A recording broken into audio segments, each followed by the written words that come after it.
Good day, everyone. This is Nation Voice Tower, your most preferred YouTube channel, that hub that keeps you updated on anything that has to do with politics, governance, and the welfare of the Nigerian population. Now, if you're just joining us, please don't forget to do the needful, like our videos, share them, tap the subscribe button as well as the notification bell. Then don't forget to also drop a comment for us in the comment section, please. All these things you do make YouTube to make our videos go viral, and watch till the end so that you won't miss any part of the updates. Now, I told we all during one of my updates that this administration of Bola Ahmed Tinibu is filled with lots of fraudsters, ex-convicts, and people with questionable character and dignity. Why does it have to be this administration that is filled with lots of questionable people? Why? They have seen a loophole to all come out and claim to want to have a public office now, or claim to want to hold the public office. Why? Maybe because one of them is at the top. Yes, maybe because one of them is now holding Nigeria. So they want to now come out from all nooks and crannies and now hold the desire to hold public offices. So suddenly fraudsters and ex-convicts are now good people, to the extent that there are no more good people in Nigeria, only for ex-convicts to now want to hold public offices. Seriously. Well, it is on this note that I'm trying to talk about something very important. I'm going straight to Bayelsa State. This is because this matter, if not properly handled, might end up becoming what we have been afraid of, having a government filled with fraudsters and ex-convicts. Now, what has become of Nigeria anyways? Because this is what the APC and Bola Ahmed Tinibu are planning to make Nigeria to become. They are planning for Nigeria to become a country infested with ex-convicts, ex-militants, ex-anything that is bad. That is what we are saying. Because we've called lots of them. We have Wike, we have many people. We have even this ex-militant that always comes to the state house to talk. Asari Dokubo, he's always coming. We have the president himself. He has an indicted profile. All right. So we'll continue to talk. Who am I talking about? I'm talking about Joshua McIver. Joshua McIver is the running mate of former Minister of State for Petroleum, that is Timipre Silva. These two people are planning to run for the governorship seat and the vice or the deputy governorship seat of Bayelsa State. This Joshua McIver is not just an ex-militant, but he's a jailbreaker. I will tell you why. Now, Joshua McIver is planning to run for the deputy governor under Timipre Silva. The same election that is supposed to hold on the 11th of November 2023 in Bayelsa State. Now, it has been confirmed that this same Joshua McIver is an idol worshipper. He worships in the Egbesu shrine. If you know Bayelsa State very well, and if you're conversant with the Ijaw people, you would know that they have a deity called the Egbesu. Now, this particular Joshua McIver is a known worshipper and a very, very pious follower and one of the heads of the Egbesu worshippers. And he is coming to take a public office in a Christian state like Bayelsa. And people are folding their arms, allowing him to come and take place, or to come and take a seat, even in the electoral process. Seriously, instead of him to be disqualified. That is how we had a process that brought Bola Ahmed Tinubu to government. No one disqualified him until he came into power. And we're trying to lift somebody like this. Now listen to this, and listen very attentively. Joshua McIver is not only an alleged idol worshipper, but an ex-convict. How can the APC and Bola Ahmed Tinubu support such a person who was once convicted for terrorism and sea piracy? He is also an ex-militant and a jailbreaker. That is a prison escapee. I am saying this from 3 sources that gave me information. I juxtaposed my sources, I compared them, and I had to delve into the affairs myself. I sent sources to go down to Bayelsa State to confirm from the Egbesu worshippers and to also confirm from 1 or 2 people whether or not this particular man is running for the deputy governorship seat of Bayelsa State under the APC. And all results came back very, very positive and affirmative. Sometime he was alleged to have escaped from the Kaduna State prisons where he was serving a 10-year jail term. Yes, that is no longer news. You can Google this one and see for yourself that this man, Joshua McIver, escaped prison or broke from jail in a 10-year jail term that he wouldn't serve. He couldn't even finish serving the 10-year jail term. He ran away from the prisons in Kaduna State. In July 2023, Sahara reporters confirmed with documents, as you can see, that the Bayelsa State APC deputy governorship candidate, Joshua McIver, allegedly was convicted and he was involved in a jailbreak and forgery.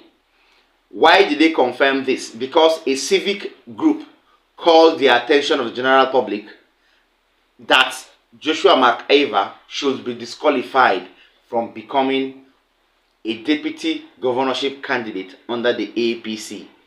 They wanted this disqualification to be earlier before it goes out of hand. Now, it was confirmed that this particular Joshua McIver has the backing of all the APC warheads, all the juggernaut in the APC, including the president Asiwaju Bola Ahmed Tinibu. I have a video that will show you that Joshua McIver is really and truly an idol worshipper, a worshipper of the Egbesu deity, so that you will know how serious this particular issue is. Next for you to watch is the video where, because the Egbesu worshippers are planning, or we are planning actually, to have a festival this year. So this video is in commemoration of that particular festival. I don't know if it has held, or I don't know if it will still take place, but I know that there were pictures and visual evidences of Joshua McIver in that video to prove that he is indeed an idol worshipper. Such people should not be allowed close to governance in Nigeria. Stay tuned.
Right, in as much as the Nigerian constitution or the Nigerian law allows for 3 major religions, we've not had a president or a governor that worships idols. So why should we have one now? Why should we have a deputy governor that worships idols? We've not heard if Joshua McIver has repented to be a Christian. For all we know, he's an ex-militant a formal agitator, a jailbreaker, and an idol worshipper. We are not accusing. We are saying the fact. We are stating facts. All right. On your screen is the document that was submitted to the federal government or to the secretary to the federal government to grant Joshua McIver pardon or amnesty. This document is stated or is dated 16th June 2023. The letterhead or the title of the letter read, Request for Unconditional Pardon for Joshua McIver. This was the letter sent to the federal government so that it will be attested to the fact that Joshua McIver was granted pardon so that he won't be disqualified come the election in November. But this is late because he is already an ex-convict, and an ex-convict cannot and can never be an office holder, a public office holder in Nigeria to govern people. We've had them and we are tired of them. So this is time to oust them out, because if this plan is not stopped now, he will go on to be a menace for us in Nigeria. Let us keep our fingers crossed, put our hands together, and see that this menace is abated with immediate alacrity. Secondly, on the update, I have something from the NBA. The NBA president, Yakubu Mikel, has been, over time accused of lots of heinous activities in the NBA. He has been accused of misappropriation of funds and all that. So he has come out on air claiming to want to clear the air and claiming to answer to the reason why he called Bola Ahmed Tinibu into the NBA conference as a guest.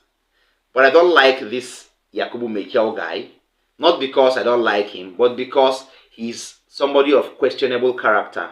He is an APC supporter, and I told you before. So these videos, or this particular video, I beg your pardon, confirms to us that Yakubu Mikel is indeed an APC supporter by proxy. Because all he said in this video is not supposed to be said by not just anybody, but by an NBA president. A president of that heads something that should serve as a domiciliary platform for the judiciary. And instead of you to stand for justice, look at what he is saying Bola Tinubu came by law. Let me allow you to watch this video so that you feel a pinch of the anger I am feeling right now. Stay tuned.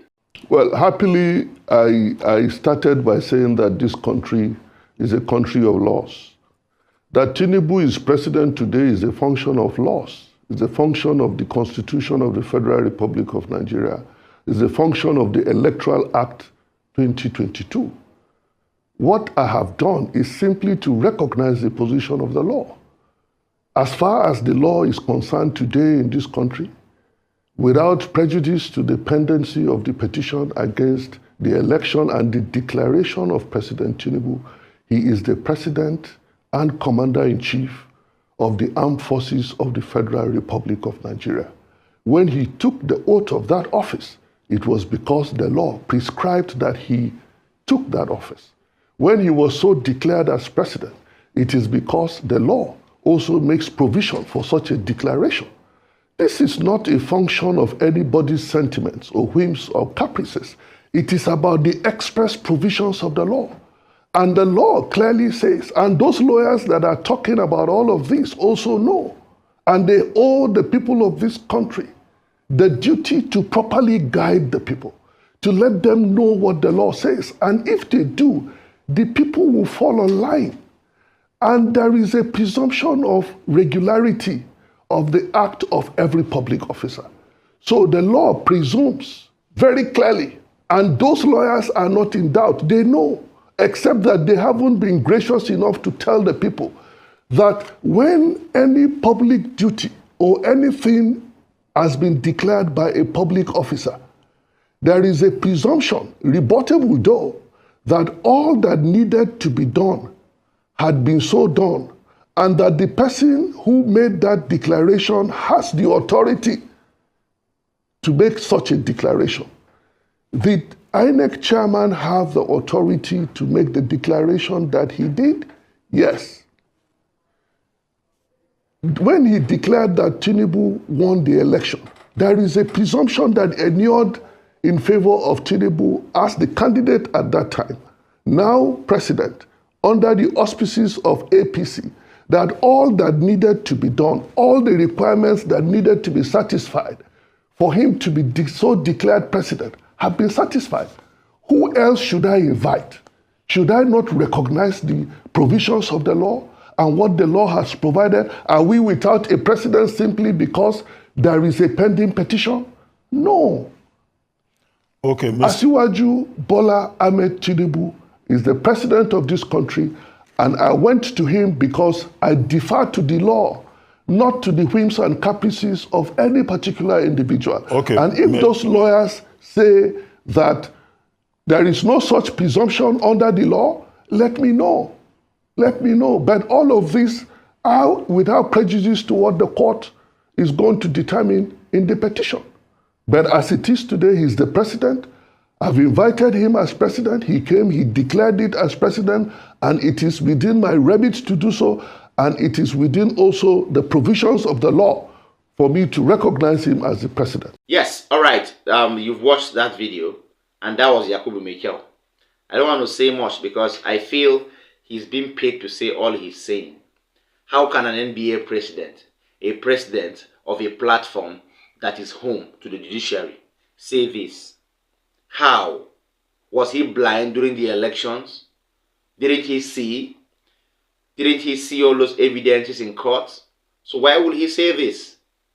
Well, I hope the tribunal does the right thing, because from all we are saying, from all what Justice Mary Odili said yesterday during the same, an occasion of a commemoration of his son, from all what Wole Olanipekun said, and from what Yakubu Mekel is saying now, I am deducing that there is a foul play. There is a foul play. And with this foul play, if we don't hold on to our own grounds, this may go on to be another scam in Nigeria. Let us hope things don't get out of hand. Finally, people and landowners in Kogi State have cried out so sadly as the Kogi State government embarks on demolition exercise or on a demolition exercise to avoid flooding in the state. The state government feel that those people who have built on wrong areas have actually crossed the boundary and have broken the law. And if these buildings are not demolished, they may cause a high tendency of flooding in the state. This is sad because lots of families lost their homes, properties, and all of that. Watch this video so that you will know what the Kogi State government has embarked on. I don't know what Yaya Bello is up to this time around. Stay tuned.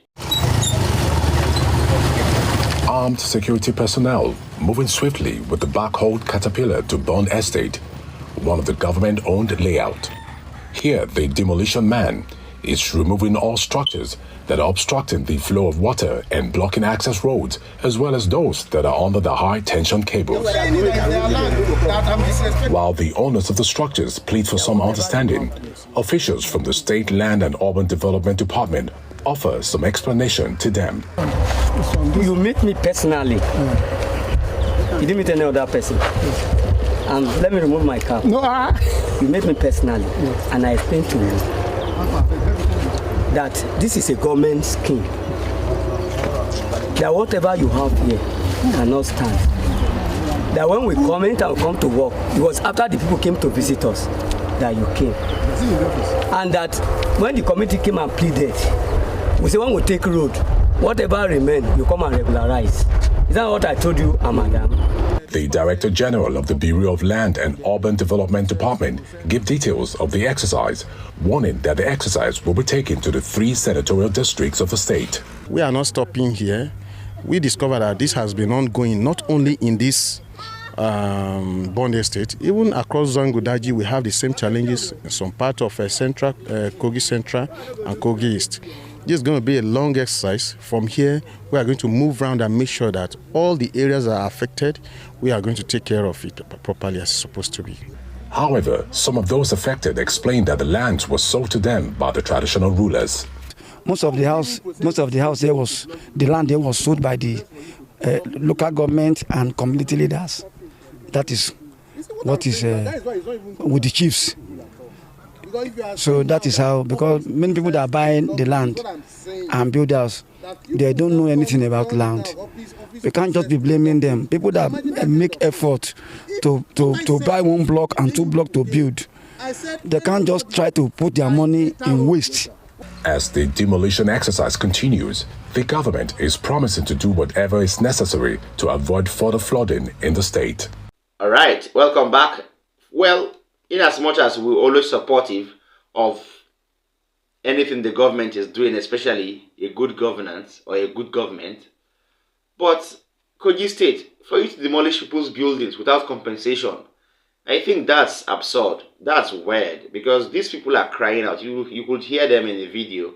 They are crying out. They have no means of livelihood. When you demolish these buildings, what do you expect them to do? When you demolish a building because it is right, then you provide palliatives, or you provide a sort of succor for these owners of these buildings, so that they wouldn't have to be stranded or beg in order to go back to their level, or in order to come back, to whatever status they have been in the society. Please, the Kogi State government should do the needful, so that people will not be rendered homeless over time. Thank you so much. See you next time. Bye.